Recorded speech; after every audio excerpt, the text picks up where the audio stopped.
సాయంత్రం నుండి కొన్ని దినపత్రికలు, కొన్ని యూట్యూబ్ ఛానల్స్ లోపట మావోయిస్టు పార్టీ కీలక నాయకుడు, ఒకనాటి Maoist party general secretary Ganapathy Amit Shah ముందట సీఎం రేవంత్ రెడ్డి సమక్షంలో సరెండర్ కాబోతుందనే వార్తలు ప్రముఖమైన చర్చగా అవి కొనసాగుతున్నాయి. అనేక మంది ఫోన్ చేస్తున్నారు. వివిధ వీడియో ఛానల్స్ లో కూడా అనేక మంది కూడా ఈ శీర్షికలు పెట్టి ఈ చర్చ స్టార్ట్ అయింది. కాబట్టి ఏంటి అసలు వాస్తవేనా? అసలు ఎందుకు గణపతి గురించి ఇంత సీరియస్ గా చర్చ వస్తుందనే విషయం తెలుగు పాఠకులకే కాదు, భారతదేశంలో చాలా మందికి తెలిసిన విషయమే. గణపతి భారతదేశంలో ఏ కమ్యూనిస్టు పార్టీకి ఇంత సుదీర్ఘకాలమైన సెక్రటరీగా ఉన్న వాళ్ళు కూడా ఎవరూ లేరు. తన సెక్రటరీ 1991 నుంచి మొదలుకొని 2016 వరకు, 18 కాదు 2016 నాటి వరకు ఒక 26 సంవత్సరాలు ఆ పార్టీకి జనరల్ సెక్రటరీ ఉన్నాడు. వాస్తవంగా 26 సంవత్సరాలు మాత్రమే కాదు, 91 జనరల్ సెక్రటరీగా తను నిర్ణయించబడినప్పటికీ కూడా ఒక రకంగా చెప్పాలంటే 1989 నుంచి తన యొక్క ఆ పార్టీకి సంబంధించింది తనే ప్రాక్టీస్ లోపట కొండపల్లి సీతారామయ్య అనారోగ్య కారణాల మూలంగా గణపతి ఒక సెక్రటరీగా కూడా రోల్ ప్లే చేసిండు. అప్పుడే కాదు, 2016 లోపట అతను రాజీనామా చేసినప్పటికీ కూడా తిరిగి 2024 వరకు కూడా 2024 పీబీ మీటింగ్ జరిగేంత వరకు కూడా గణపతి పాత్ర కీలకమైనది సెక్రటరీ లేనప్పటికీ కూడా.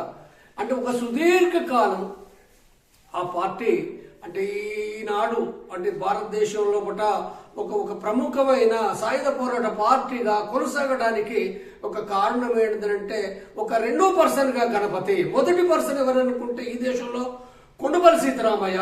కొండపల్లి సీతారామయ్య ఒక సిద్ధాంత నాయకుడిగా, పార్టీ నిర్మాణాన్ని దాన్ని ఒక దక్షత కలిగిన నాయకుడిగా ఈ దేశంలో ఈ దేశ కమ్యూనిస్టు ఉద్యమ చరిత్రలో ఒక ప్రముఖమైన కీలకమైన స్థానం తప్పనిసరిగా ఉంటుంది. అది కొండపల్లి సీతారామయ్య తర్వాత నెక్స్ట్ మొత్తం పార్టీలో కూడా గణపతి ఒక కీలకమైన స్థానం చరిత్రలో తప్పనిసరిగా ఉంటుంది. అది కాబట్టి గణపతికి సంబంధించి వచ్చినప్పుడు గణపతి చరిత్రను మనం చాలా సంక్షిప్తంగా చెప్పాలనుకుంటే 1975-76 ప్రాంతంలో ఆనాటి పీపుల్స్ వార్ అనే పేరు కూడా ఏర్పడినప్పుడు, సిపిఎంఎల్ కొండపల్లి సీతారామయ్య గ్రూప్ పేరుతో ఉన్నప్పుడు, అప్పుడు కొండపల్లి సీతారామయ్యకు పరిచయంలోకి వచ్చి అక్కడ జగిత్యాల ఉద్యమంలో కూడా ఒక భూమికను పోషించి ఉన్న ఆనాడు ఒక టీచరే, ఒకనాడు టీచర్, ఆయన ఒక ప్రభుత్వ టీచర్గా పనిచేసాడు.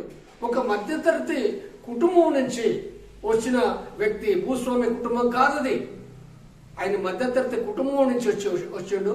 ఆయన జీవితంలో ఒక్కసారి అరెస్ట్ జైలు పోవడం అంటే అదే 77-78 ప్రాంతంలో ఒకసారి జైలుకు పోయి మళ్ళీ రిటర్న్ కొద్ది కాలం ఉండి వచ్చేసిండు. కాబట్టి ఆ తర్వాత నుంచి మొత్తంగా గణపతి జీవితం ఏదైతుందో పూర్తిగా అండర్ గ్రౌండ్ జీవితమే.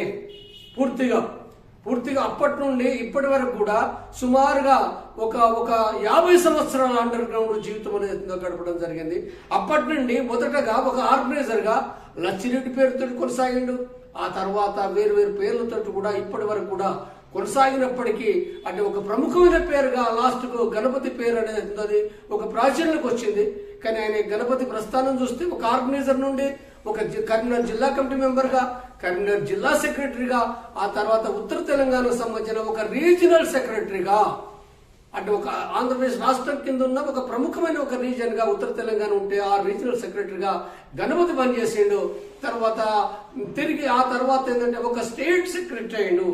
ఒక స్టేట్ సెక్రటరీ అనేది ఏందో 86 తర్వాత శ్యాము అరెస్టు తర్వాత, శ్యామ్ నల్లాదిరెడ్డి అరెస్టు తర్వాత గణపతి స్టేట్ సెక్రటరీగా అయిండు, పార్టీకి నాయకుడు అయిండు. అప్పటి నుంచి కూడా ఇప్పటి వరకు కూడా ఒక కీలకమైన నాయకుడుగా, సెక్రటరీగా కొనసాగుతూ పార్టీ నిర్దేశం చేయడంలో ఒక కీలకమైన పాత్ర వహించిండు. గణపతి చెప్పాలనుకున్నప్పుడు ఏంటంటే కొండపల్లి సీతారామయ్య ఏ విషయాలైతే చెప్పిండో సిద్ధాంతపరంగా వాటిని ముందుకు తీసుకుపోవడానికి తను ఒక నిర్మాణపరంగా తను చాలా సీరియస్ కృషి చేసిండు.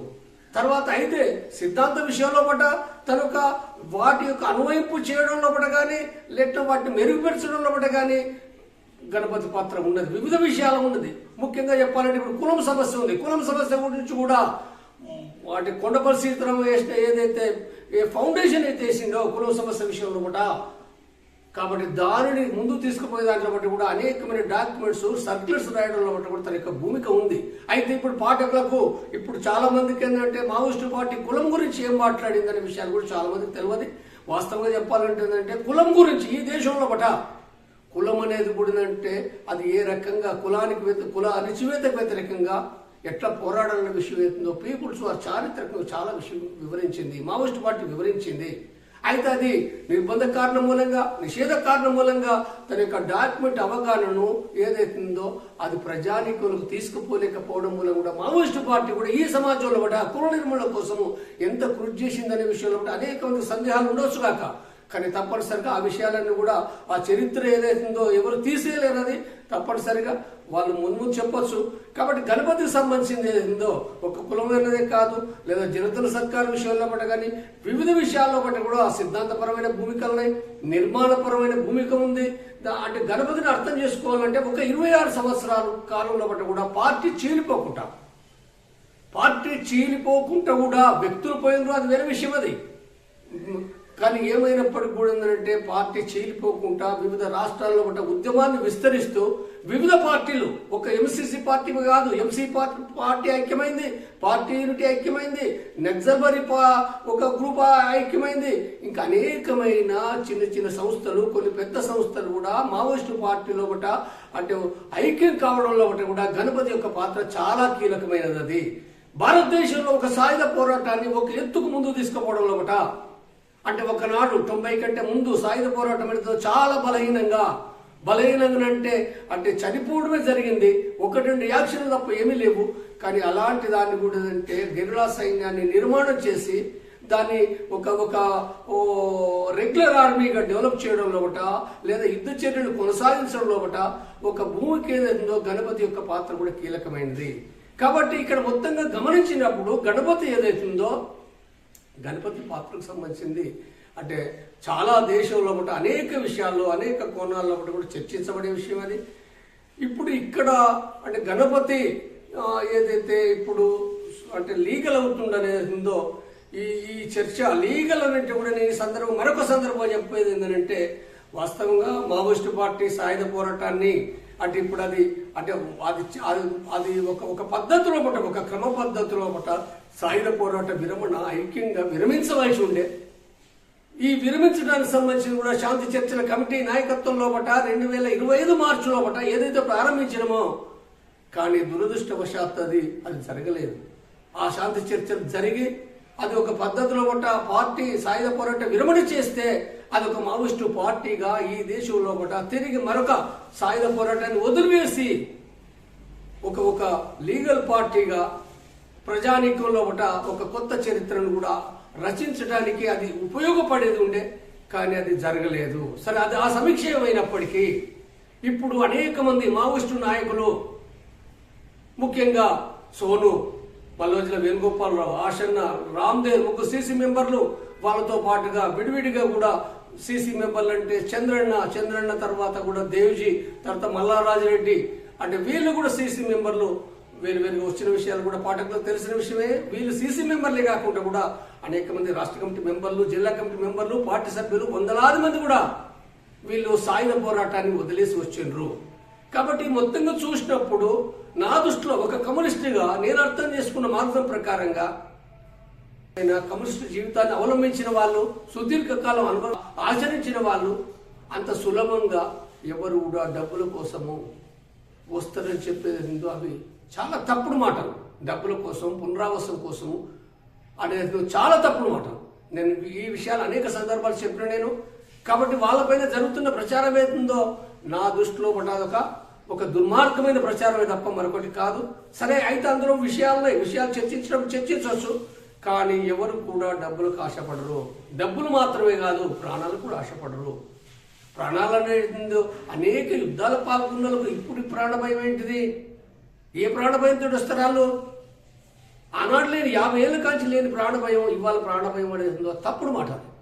అయితే ఎందుకు వస్తుండ్రు అనేది అది సాధ్యము కాదు. ఆ మార్గంలో ఒకటి ఇవ్వాలా విజయం సాధించలేమని అనుకున్నప్పుడే వస్తారు తప్ప, లేకపోతే విజయం సాధిస్తామని అంటే ఒక్కరున్నా ఇద్దరున్నా పోరాడతారు. అదే మార్గం చెప్పేది, అదే కమ్యూనిజం చెప్పేది. కాబట్టి ఇక్కడ వీళ్ళు రావడానికి ఏదైతుందో రావాలని కూడా ప్రజాస్వామిక వాళ్ళు పిలిపించారు. నాలాంటి వాళ్ళు అనేక సందర్భాలు చెప్తున్నారు సాధ్యం కాదు, మీరు రండి, బయటకు వచ్చి ఇక్కడ బతకడం కోసం కాదు, ఇక్కడికి వచ్చి ఈ సమాజంలో మీకు తెలిసిన విషయాలు ప్రజానికానికి సమాజానికి మీరు చెప్పండి.